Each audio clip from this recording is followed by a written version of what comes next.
Good evening. You're watching the news with me, Kavita Krishnan. Let's take a look at what is making the headlines this evening. 10-year-old rape survivor cannot terminate her pregnancy. The Supreme Court turns down her plea, says an abortion would pose a serious risk to the mother and the fetus. पूछती हूँ आपको, मेरी बहन गई है, बहन मेरी सास गई है, मेरी छोटी बेटी गई है।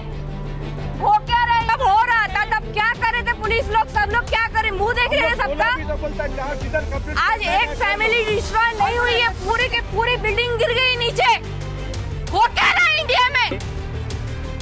The greed of a local politician and the negligence of civic authorities has led to the loss of 17 lives in Mumbai. Mirror Now investigations reveal the owner of the building was illegally building a bar which weakened the structure. After actress Mumaid Khan, Telugu superstar Ravi Teja appears before the special investigation team in connection with a mega drug bust in Hyderabad. After the removal of Hindi signages, pro-Kannada fringe groups hold protests demanding the removal of non-Kannadiga engineers from Namma Metro. Indrani Mukherjee will be interrogated in connection with the murder of Manjula Shethe. Maharashtra Minister Ranjit Patil makes it official, says action will also be taken against doctors who issued false reports on the inmate's death. Trouble continues to mount for Indrani Mukherjee. Her driver implicates her in the Sheena Bora murder case. Says she bribed him to kill both her children, Sheena Bora and Mikhail. The BJP-JDU coalition government sails through the floor test. Nitish Kumar bags 131 votes against 108 in the Bihar Assembly.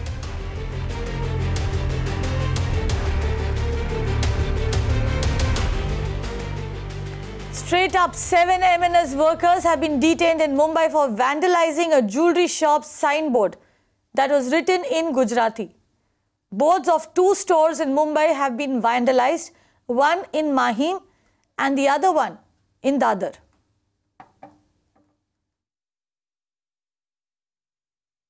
I have with me a group of MNS workers right now, right outside the Mahim police station, who today morning went up to the Mahim and Dadar areas of Mumbai in front of a jewellery as well as a restaurant to remove the Gujarati boards that were put up. Let's talk to them and know what exactly was the issue and the problem. Sir, आप बताइए कि आज सुबह सुबह आप माहिम और Dadar areas में एक ज्वेलरी और रेस्टोरेंट के सामने जाके आपने उनके बोर्ड्स उतारे, क्या कारण था और कैसे आपको उसकी जानकारी मिली? रेस्टॉरंट आणि हे ज्वेलरी दुकान जे आहे तिथे त्यांनी गुजराती पाट्या लावल्या होत्या. बेसिकली त्यांना आम्ही रिक्वेस्ट केली होती की मुंबईमध्ये महाराष्ट्रामध्ये मराठी आणि इंग्लिश कंपल्शन असताना गुजराती नाहक लावण्याचं कारण काय? असे जर तुम्ही इतर लँग्वेजेस लावायला लागलात तर तुमचं बघून अन्य लोकही लावायला सुरुवात करतील आणि तो पायंडा पडेल. ते आम्हाला नको आहे, तर तुम्ही असं प्लीज करू नका. तर त्यांनी आमची रिक्वेस्ट मान्य केली आणि स्वतःहून पाट्या काढल्या. Ruckus that was created as it is being stated in the stories right now, was there any ruckus? Was there, because a complaint has been filed at the Mahim police station? You know, actually when a morcha goes or anything, when 10 people of us or 20 people of other people also come and they all stand in group, it was not a rachel, but after all the karyakartas of MNS, they get that boost up ki we are doing something. Nothing in different way. So as you heard from the MNS workers right now that their issue of the Marathi language being given prominence in the state of Maharashtra and Mumbai is very clear, and on the basis of this they went all the way to this jewelry shop as well as a restaurant in the Dadar and Mahim area of Mumbai to remove these signboards that were put up in the Gujarati language, which they feel is not just against the law but also against the sentiments of the Marathi Manus in the state of Maharashtra. This is Richa Sharma for Mirror Now, Mumbai. Meanwhile, in Karnataka, pro-Kannada groups are intensifying their anti-Hindi agitation. After demanding the removal of Hindi signages from the Bengaluru metro stations, the fringe group has now turned their attention to non-Kannada speaking employees of the BMRCL. They are demanding the sacking or transfer of non-Kannadiga engineers and are also asking metro authorities to make the language mandatory for all the staff. Shrija, who was tracking all these details, filed this report. ಏನಿಲ್ಲ, ನಮ್ಮ ಕರ್ನಾಟಕದಲ್ಲೇ ಹಿಂದಿ ಏರಿಕೆ ಮಾಡಿರೋ ಕೇಂದ್ರ ಸರ್ಕಾರ ಮತ್ತೆ ಯಾವುದು ರಾಷ್ಟ್ರ ಭಾಷೆ ಹಿಂದಿ ಹಿಂದಿ ರಾಷ್ಟ್ರ ಭಾಷೆ ಅಂತ ಹೇಳ್ತಾರೆ. ಯಾವುದು ರಾಷ್ಟ್ರ ಭಾಷೆ ಅಲ್ಲ. ನಮ್ಮ ಅಧಿಕಾರಿಗಳು, ನಮ್ಮ ಸಂಸದರು, ನಮ್ಮ ಶಾಸಕರು ಹೇಳ್ತಾ ಇದ್ದಾರೆ. ಆದರೆ ನಮ್ಮ ಮೆಟ್ರೋ, ಬೆಂಗಳೂರಲ್ಲಿ ನಮ್ಮ ಮೆಟ್ರೋ, ಅದಕ್ಕೆ ಹಿಂದಿ ಏರಿಕೆ ಕಡ್ಡಾಯವಾಗಿ ಕೇಂದ್ರ ಸರ್ಕಾರ ಮಾಡ್ತಿರೋದ್ರ ವಿರುದ್ಧ ಕರ್ನಾಟಕ ರಕ್ಷಣಾ ವೇದಿಕೆ ಶಿವರಾಮೇಗೌಡರ ಬಣದಿಂದ 1 ವಾರ ಅಧಿಕಾರಿಗಳಿಗೆ ಗಡುವು ಕೊಟ್ಟಿದ್ದೇವೆ. ಕೇಂದ್ರ ಸರ್ಕಾರ ಹಿಂದಿ ಭಾಷೆಗೆ ಪ್ರಾಧಾನ್ಯತೆಯನ್ನು ಕೊಟ್ಟು ಬೇರೆ ರಾಜ್ಯಗಳಲ್ಲಿ ಹಿಂದಿನ ಏರಿಕೆಯನ್ನ ಮಾಡೋದ್ರ ಮುಖಾಂತರ ಹಿಂದಿಗೆ ಅವರು ಪ್ರಾಧಾನ್ಯತೆ ಕೊಡ್ತಾ ಇದ್ದಾರೆ. ಇದನ್ನ ನಮ್ಮ ಕರ್ನಾಟಕದಲ್ಲಿ ಹುಟ್ಟಿರುವಂತ ಕನ್ನಡ ಮಣ್ಣನ್ನ ಋಣ ತೀರಿಸಬೇಕಾಗಿರುವಂತ ರಾಜಕಾರಣಿಗಳು, ಎಲ್ಲಾ ರಾಜಕಾರಣಿಗಳು ಇದರಲ್ಲಿ ಭಾಗಿಯಾಗಿ ಹಿಂದಿಗೆ ಅವಕಾಶ ಮಾಡಿಕೊಡಬಾರದು. ಇಲ್ಲಿ ಕರ್ನಾಟಕದ ಕನ್ನಡ ಭಾಷೆಗೆ ಅವಕಾಶ ಮಾಡಿಕೊಟ್ಟು ಕನ್ನಡಿಗರಿಗನ್ನ ಉಳಿಸಿ ಬೆಳೆಸಬೇಕಾಗಿರೋ ಕರ್ತವ್ಯ ಇವಾಗ ಬಂದಿದೆ, ಅವಕಾಶ ಬಂದಿದೆ. ನಾವು ಅವ್ರಿಗೆ ಬೆಂಬಲವಾಗಿ ನಿಲ್ತೀರಿ. ಎಲ್ಲಾ ರಾಜಕಾರಣಿಗಳು ಮೇಡಮ್, ನಾವು ಯಾವುದೇ ತರಹದ ಪಬ್ಲಿಕ್ ಪ್ರಾಪರ್ಟೀಸ್ ಅನ್ನ ನಾವು ಡ್ಯಾಮೇಜಸ್ ಮಾಡಿಲ್ಲ. ನಾವು ಇಲ್ಲಿ ಏನು ಶಿವರಾಮೇಗೌಡರ ಸಾರಥ್ಯದಲ್ಲಿ ನಾವು ಕನ್ನಡ ಉಳಿಯೋ ಅಂತ ಕೆಲಸಕ್ಕೆ ನಾವು ಕಾರ್ಯಕ್ಕೆ ನಾವು ಏನು ಕೈ ಹಾಕಿದೀವೋ ಅದು ಇವತ್ತು 10 ದಿವಸ ಗಡುವು ತಗೊಂಡು ಅವರು ಮನವಿ ಸ್ವೀಕರಿಸವ್ರೆ. 10 ದಿವಸದ ಒಳಗಡೆ ನಮ್ಮ ಮನವಿಯನ್ನು ಸ್ವೀಕರಿಸಿ ಕೇಂದ್ರ ಸರ್ಕಾರ ಏರಿರುವಂತ ಹಿಂದಿ ಏರಿಕೆಯನ್ನ ಅವರು ವಾಪಸ್ ತಗೊಂಡು ನಮ್ಮ ಕರ್ನಾಟಕದಲ್ಲೇ ಅಲ್ಲ ಇಡೀ ಭಾರತದಾದ್ಯಂತ ನಮ್ಮ ಕನ್ನಡಕ್ಕೆ ಪ್ರಥಮ ಆದ್ಯತೆ ಕೊಡಬೇಕಂತ ಅವ್ರಿಗೆ ಎಚ್ಚರಿಕೆ ನೀಡ್ತೀವಿ. ನಾನು ಸರ್ಕಾರ ಕೇಳ್ತೀನಿ, ಸಿದ್ದರಾಮಯ್ಯನವ್ರ ಸರ್ಕಾರ ಕೇಳ್ತೀನಿ, ಮತ್ತೆ ನಮ್ಮ ಮೆಟ್ರೋ ಅಧಿಕಾರಿಗಳು ಕೇಳ್ತೀನಿ. ಕನ್ನಡ ನೆಲ ನಮ್ದು, ಜಾಗ ನಮ್ದು, ಗಾಳಿ ನಮ್ದು, ನೀರು ನಮ್ದು. ಇದೆಲ್ಲ ಇಟ್ಕೊಂಡು ನಮ್ ಕನ್ನಡಕ್ಕೆ ಯಾಕೆ ಆದ್ಯತೆ ಕೊಡ್ತಾ ಇಲ್ಲ? ಮೊದಲು ಹಿಂದಿ ಹೆಸರು ತೆಗಿತೀರಾ, ಕನ್ನಡಕ್ಕೆ ಮೊದಲು ಆದ್ಯತೆ ಕೊಡಿ. The protesters are here telling us that they will be giving 10 days time to the Karnataka Congress-led government. In those 10 days, the government should either pass an order or they will have to be facing the wrath of these activists of Karnataka Rakshana Vedike. Also, they are telling us that if they fail to in fact pass an order, or if the BMRCL fails to remove all the Hindi signages across the metro stations, these protesters will sit on a large-scale protest. In Bengaluru, Shrija for Mirror Now.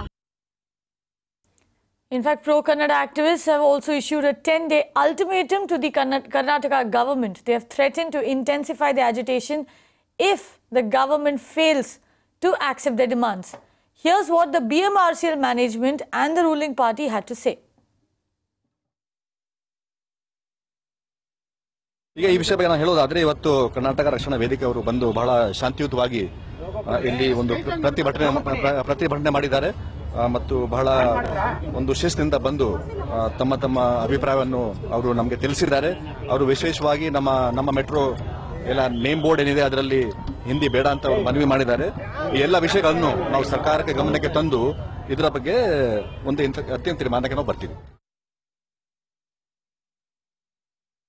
Regarding other issues about engineers and all that, I think it is all technical issues, and the BMRCL will employ people who are technically qualified to handle all those things.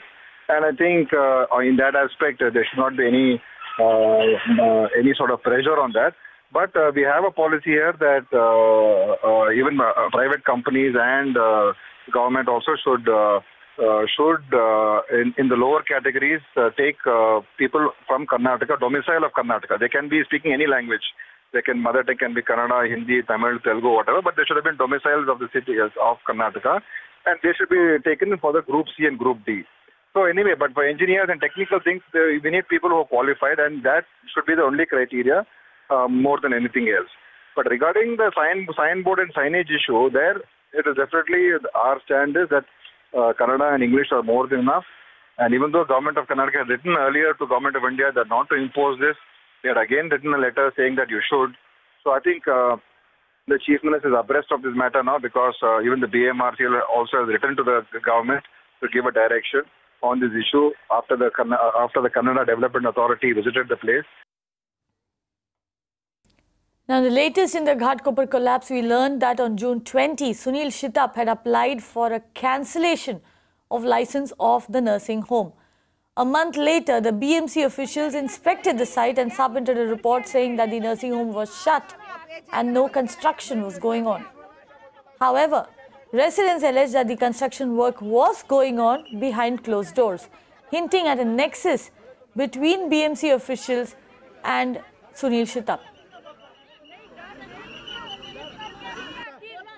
Seems to be a big nexus between the BMC officials and the main accused Sunil Shitap in the Ghatkopar building collapse story, because the latest what we understand is just a month before, on 20th of June, the main accused, who is in the police custody right now, he had sent an application for cancellation of license of the nursing home which was situated on the ground floor of this residential building, and exactly a month later, on 21st of July, a BMC officer came in and inspected the site, and he sent a report categorically saying that the nursing home was shut and there was no illegal activity or construction happening. But on the other side, when we spoke to the residents, what they claim and what they told us is that for the past 15-20 days, the work was started. Almost there were 15 to 20 workers at the same point in time working on the nursing home. In fact, he wanted to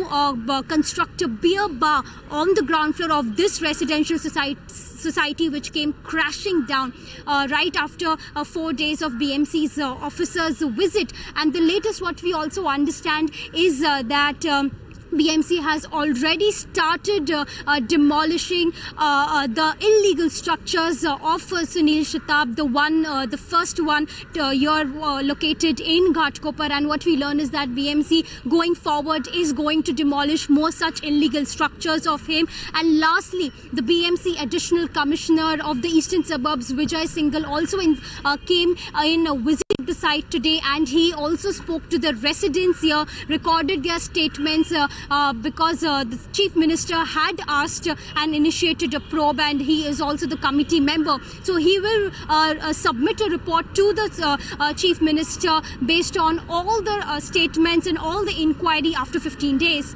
This is Disha Shah for Mirror Now. There was a construction, 18 to 20 days the construction happened. My dad, who is age 68, who has little brains, and he has went and told every time, do not do this construction. जो तीनों के तीनों floors है, he has tried to move the pillars. Do you understand the meaning of moving the pillars? You move the pillars from in between the house, the building comes crashing inside, which is exactly what happened. I wish to know from the BMC, how did they give this statement? Who is that man who came from the BMC? कौन था वो जिसने ये आकर यहाँ पे जांच की? उसकी आंखें मैं अपनी आंखें दूंगी उसको निकाल के, आके देखो कहाँ और कैसे नहीं हो रहा था कंस्ट्रक्शन. हमने क्यों कंप्लेन नहीं किया? इसलिए कंप्लेन नहीं किया, शताब का ये वर्ड्स है, मिस्टर गुंडा राज शताब का ये वर्ड्स है, एक जेब में पुलिस, एक जेब में बीएमसी, ऊपर तक पहचान, जो करना है कर ले. अंदर का जो सपोर्ट था सब उसने निकाल दिया, क्योंकि बियर बार बनाना था उसके 30-32 बियर बार है. Were there any BMC officials at this site 4 days or 5 days before this incident happened? See, BMC officials should not have given that such kind of report.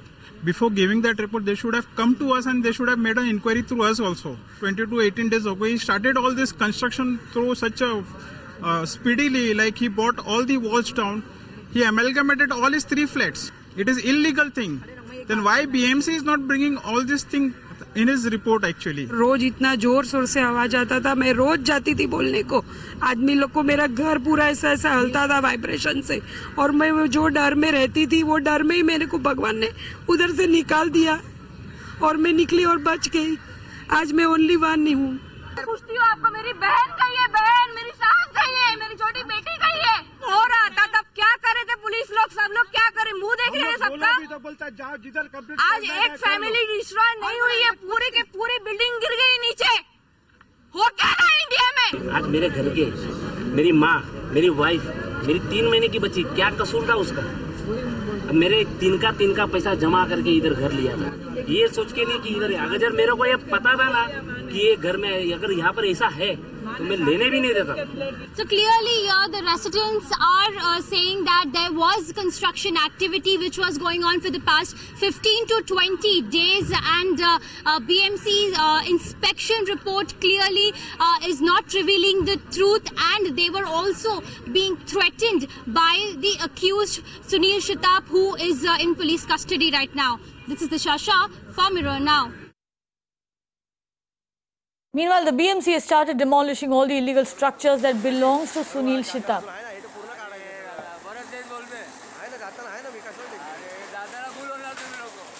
Today, sir, BMC has started demolishing illegal structures of Sunil Shitap. If you can just highlight more on that front.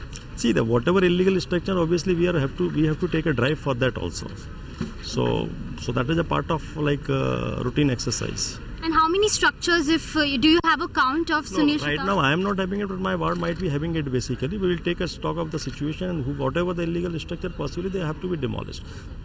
And sir, we also know for the fact that this was your first visit, after the CM initiated. Well, second visit. First visit I was here on the day like this incident occurred, and after that obviously it is. Yeah, after CM initiated a probe, so you also spoke to a couple of residents. So what is the conclusion, at least, of the work? This is not a conclusion basically. It is an investigation. We are going into the details basically. We have already having some documents. We have seen the sites also. Something will come from the site. Some investigations required to be done, technical possibly, and obviously then that they are the witnesses. Those who have what has happened, what not has happened, how long since what going on. So they have given a statement. So one can, after a certain time, one can come to the conclusion. But it is too early to comment on that. And my last question, sir, we know for the fact that BMC, Sunil Shitap, the main accused who is in the police custody right now, he had applied for cancellation of license of this nursing home last month.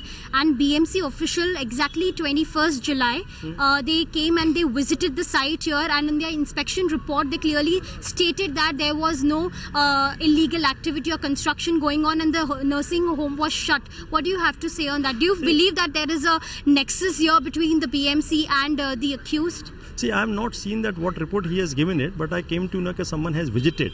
But it looks like, as per the statement, someone said that it was closed basically. So it is like it is yet to be verified. So that with those whoever, if responsible, definitely he will be punished, whoever he is. So what are the timelines, sir? At least till when we can see this coming? Once that investigation part is there, so there are a lot of things are involved. Let us try to cover it as early as possible. Moving on from there, the MOS home of Maharashtra, Ranjit Patil, has demanded that convict Indrani Mukherjee be interrogated in the murder of jail inmate Manjula Shetye. The minister has demanded action against the doctor from the JJ hospital who made a false report pertaining to Manjula's death. Manjula Shetye, a Baikla jail inmate, was allegedly murdered by jail officials.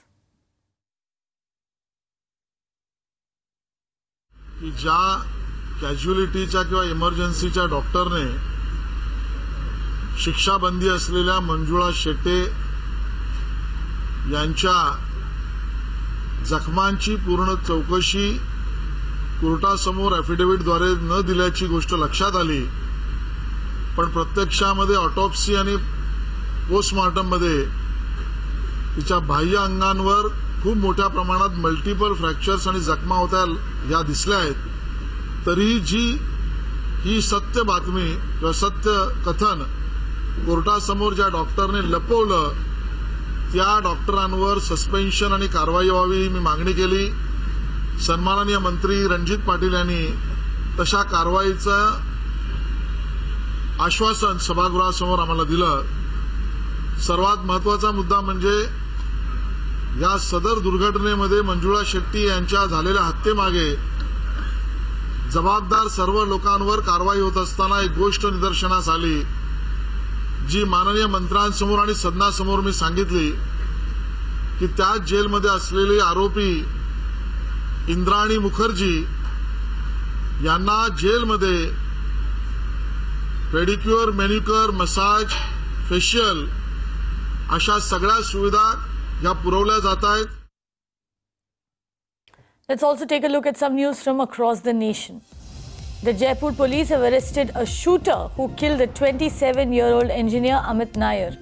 The victim had married Mamta, a Jat girl. The victim was shot in front of his pregnant wife on May the 17th. The police has now arrested all the 7 accused in the case. A coaching student was allegedly raped by a hostel owner in Kota. The 17-year-old girl from Maharashtra complained to the police that the accused molested her and raped her for 2 days. The Kota police have registered a case under POCSO and arrested the hostel owner. The Nitish Kumar government won the trust vote in the Bihar Assembly today. Nitish Kumar secured the support of 131 legislators, including those of his new ally, the BJP. Nitish Kumar took oath as the Chief Minister of Bihar for the 6th time on Thursday after parting ways with the Congress and the RJD and forming new ties with the BJP. BJP President Amit Shah and Union Information and Broadcasting Minister Smriti Irani on Friday filed their nominations for Rajya Sabha elections from Gujarat. Balwant Singh Rajput, who recently shifted to BJP from the Congress party, also filed his nomination for the polls. The Rajya Sabha polls in Gujarat will be held on August 8th. Congress party workers disrupted the screening of Madhur Bhandarkar's controversial movie Indu Sarkar in Maharashtra. Congress and Youth Congress workers in Nashik, Jalgaon, Nanded, Thane and Kalyan protested against the release of the film outside the theatres. The protesters tore down posters and the theatre management was made to stop the shows. Former Telecom Minister Dayanidhi Maran appeared before a CBI court in Chennai on Friday in connection with an illegal telephone exchange case. The CBI had registered a case in 2013 against Maran and officials of the Sun Network under Prevention of Corruption Act. This for installing a number of high-end telecom facilities illegally at his residence and offices.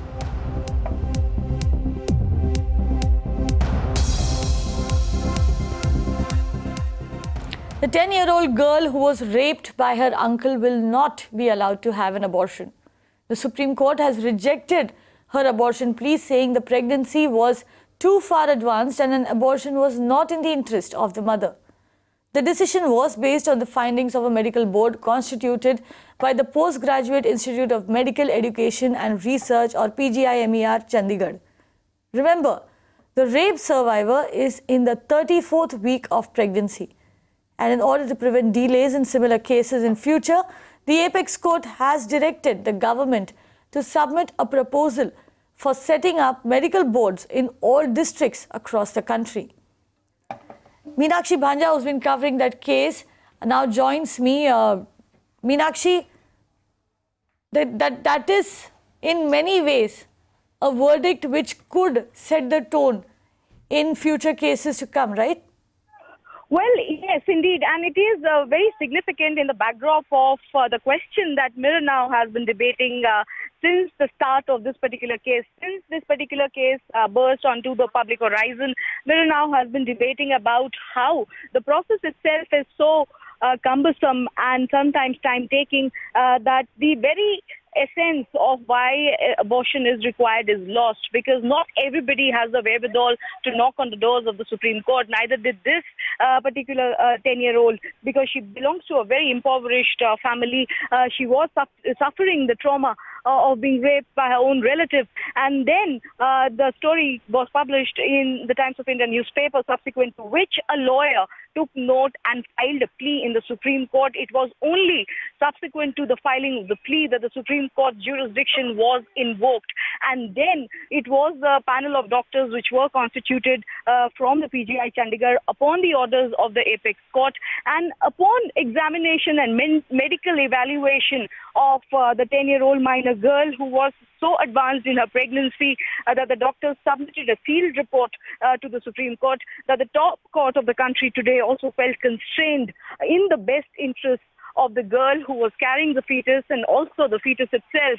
The Supreme Court was constrained to not allow for the abortion to take place. But the larger question which we have been debating has been as to if the process is so tiring, the process is so cumbersome, a lot of time is lost from doing the back and forth between courts and seeking permission of the top court. And that is the reason this is so significant, because for the first time, the top court of this country has sought a response, has sought a proposal from the government of India. The solicitor, the top second law officer of the country, will have to come back to the Supreme Court with a proposal which will go on to examine, like you rightly pointed out, if a medical committee can be constituted in every district that can independently go on to assess such cases and permit termination if the pregnancy is advanced beyond the permissible limit. Right. Meenakshi, also this case, which in a way has caught the attention of the nation, also sparked a debate on whether or not abortion laws should be reviewed, especially when they are, read in connection with cases of rape. Indeed. Well, yes, that is a pertinent question which will merit a lot of debate and scrutiny going forward. Because clearly, again, we saw today itself a disparate case pertaining to a lady from Mumbai who was married. Her fetus had so much anomaly that it could not survive a healthy life. And even that particular instance had to seek the permission of the Supreme Court to undergo abortion. So when you have instances of this nature where people who are aggrieved need to approach the top court, and where the Supreme Court has to analyze every case individually on a case-to-case basis, indeed it goes ahead and takes a lot of time, a precious judicial time of the court itself. And that is why in this 10-year-old minor girl case, on a question which again Mirror Now has been debating consistently, we are seeing the Supreme Court also take note and order for the government of India to submit a proposal and examine if going forward setting up of such a committee to evaluate is possible or not. Meenakshi Panja, thank you for getting us all those details. In fact, Meenakshi also caught up with Alok Srivastav, the lawyer of this survivor. Listen into what he had to say. If the pregnancy has reached to a very advanced stage, then my intention or my request will also be not to terminate the pregnancy, but to just ensure that the girl gets best possible medical facilities. And today exactly that has happened. After opening the seal cover medical report of PGI Chandigarh, Honorable Court has seen that PGI Chandigarh doctors have suggested that because the pregnancy has reached to an advanced stage, so it is not in the interest of the child and not also in the interest of the fetus to terminate the pregnancy at this stage. Honorable Court has also recorded in the order that the concerned hospital and the concerned doctors who are treating her will take adequate care, and I believe underlined point is that they'll take extra care of the girl child and they'll ensure that she gets best possible medical facilities. And that's all the time we have on this bulletin. For more news and updates, do keep watching Mirror Now.